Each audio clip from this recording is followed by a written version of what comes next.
Anche oggi siamo nel tempio pordenonese della fotografia Glamour, lo studio di dell'amico Renzo Daneluzzi, in arte Renzo Profili, e oggi è venuta a trovarci Chiara Silvestri, di professione? Fotomodella. Ah, fotomodella. Ma tu nella carta di identità hai scritto proprio? No, non ho scritto niente, ma non ho mai scritto niente, perché sai, i lavori si possono cambiare, quindi sì, voglio non impegnarsi. Esatto. Una carriera che comunque è nata, possiamo dire, quasi per gioco, vero? Sì, per caso. Un po' banalmente, no? Queste cose capitano sempre un pochettino per gioco, qua a Pordenone tra l'altro. Partecipando, se non sbaglio, a un famosissimo calendario amatoriale. Tu eri presente? Sì, ero presente, mi onoro di essere stato presente. Sì, niente, per gioco ho conosciuto una persona che mi ha chiesto di fare il calendario di Pordenone, io ne avevo sempre sentito parlare, perché da noi nella zona è molto famoso, certo. e niente, mi ci sono cimentata e ho buttato fuori questa foto che era un po' visibile. Insomma, il calendario è un calendario non sexy, ma insomma chiamiamolo sensuale. Vabbè, non è illegale, cioè. No. Quindi niente, da lì sono nate una serie di circostanze ed è come qua. Ecco, ma la svolta qual è stata? Cioè dal calendario amatoriale fatto a Pordenone, eccetera, a decidere poi di lasciare il tuo lavoro di prima? No, io non ho lasciato. Ah, non hai lasciato? No, mi hanno lasciata a casa. Licenziata, ok. Quindi, a dire il vero. Sì. Non per colpa del calendario? No, perché? Ok. Quindi hai fatto in qualche modo... È successo in contemporanea, c'è stata una coincidenza. Okay. Nel momento in cui io stavo cominciando questa cosa ci sono state le circostanze, diciamo. Potremmo dire che non tutti i mali vengono per nuocere. No, è stata un po' la mia fortuna, perché aver avuto il tempo di potermici dedicare in un momento in cui ero stata lasciata a casa, quindi avevo lavorato, avevo messo da parte qualche soldino, quindi mi sono potuta permettere di dedicare del tempo, ed è stata la mia fortuna.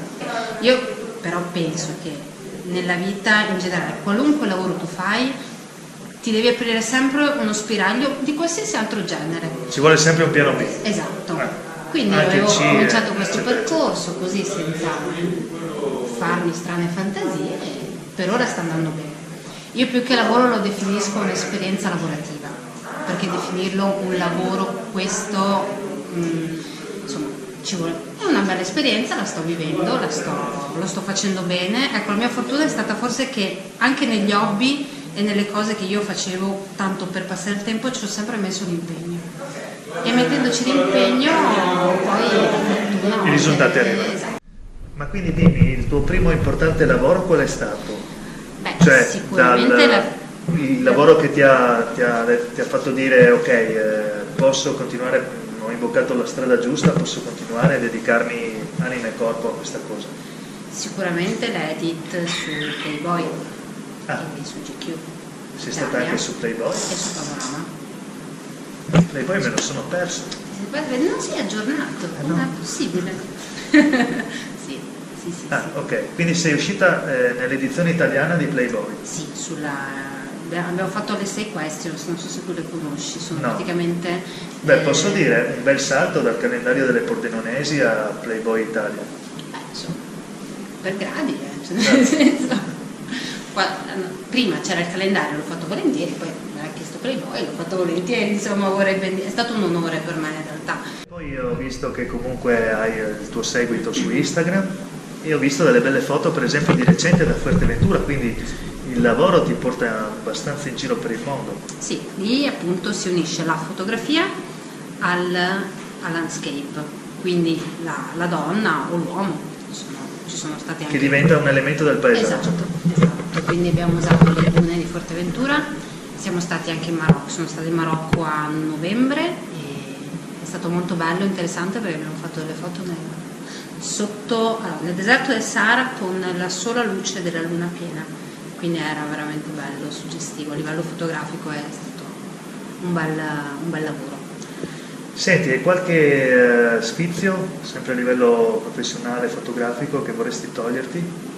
Un sogno nel cassetto, un obiettivo che vorresti realizzare allora, prima o poi? Come non so se tutti, io abito qui a Portogruaro e da tanti anni sto bene, però io sono napoletana e quindi sono molto superstiziosa. Ho un paio di cose in progetto per il 2018, però per scaramanzia non dico niente, ma ti prometto neanche con un cornetto o qualcosa? No. No, perché porta una sfiga Ok. pazzesca.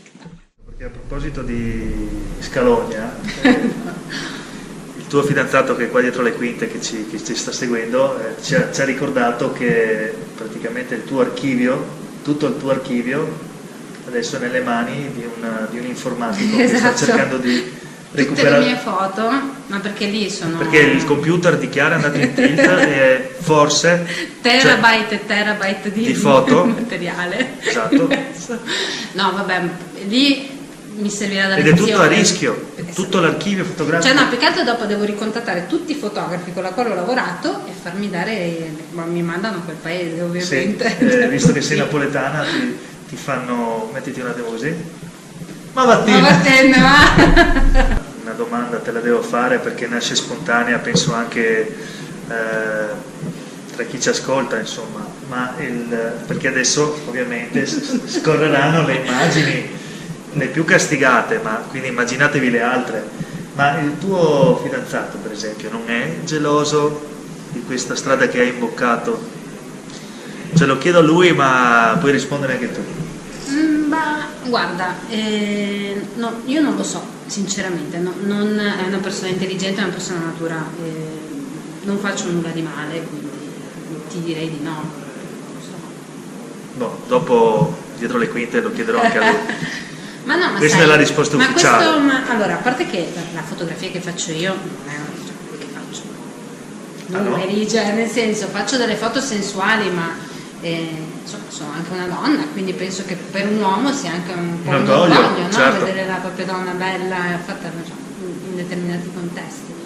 Non penso che questo determini siano un rapporto piuttosto che la gelosia, sono altre le cose che fanno ingelosire, secondo me. In Italia ho lavorato con Fernando, con Roberto Fiocco, sono professionisti, persone che hanno fatto di questo il proprio mestiere e che lo fanno con passione e con serietà. Purtroppo, allora, in questo campo tutti siamo uomini e donne, quindi chiaramente ci possono essere dei rapporti interpersonali, però la professionalità deve essere al primo posto, anche se tu fai delle foto che sei nuda, delle foto sexy. Io ho sempre avuto a che fare con professionisti ed è una cosa a cui tengo tantissimo. Penso che questo abbia fatto la differenza nella serie. Tanti hanno una macchina fotografica e si improvvisano o addirittura utilizzano questo mezzo, il mezzo del lavoro, per poterti contattare, eccetera eccetera. Bisogna stare attenti, bisogna avere sulle spalle sempre, perché è facile incappiare, giusto il termine? Incappare in personaggi un po' così. Bisogna stare attenti, aperti gli occhi. Ecco, questo è un consiglio che possiamo dare anche alle ragazze giovani che magari sognano di poter intraprendere il percorso che hai Io ho imboccato avuto una tu. fortuna, come ti dicevo prima, ho cominciato tardi, no? Magari a 25, 26, 27 anni, non sono i 15, 16 e 17. Quindi questa per me è stata un'enorme fortuna, perché mi ha permesso di essere un po' più sgamata davanti a determinate situazioni. Io un consiglio che posso dare: non fatevi mai convincere. Quando nel vostro cuore, nella vostra testa, vi viene proposta una cosa e vi viene distinto di dire di no, non lo fate, non vi fate mai convincere. Questa è una cosa a cui tengo. Beh, questo è un bel consiglio in generale per la vita. Sì. Cioè, fate quello che vi sentite, perché senza subire pressioni o farvi suggestionare da nessuno. Sempre. Se il vostro cuore vi dice di no, è no. Poi nella vita ci saranno altre occasioni, non ci saranno, però se il vostro istinto vi dice questo, ascoltatelo sempre.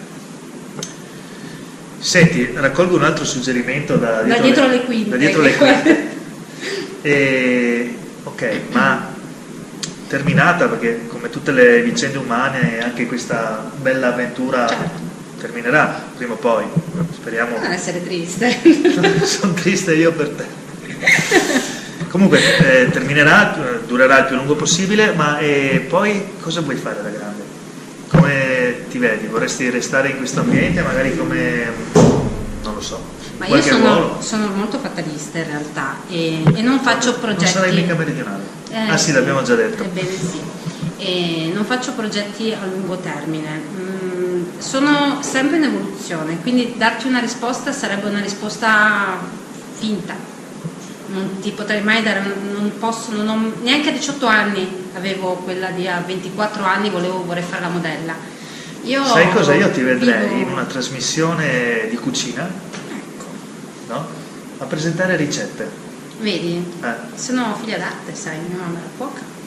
Vedi che non sono andato distante. Sarei figlia d'arte. Vedi, mi ha dato un'idea.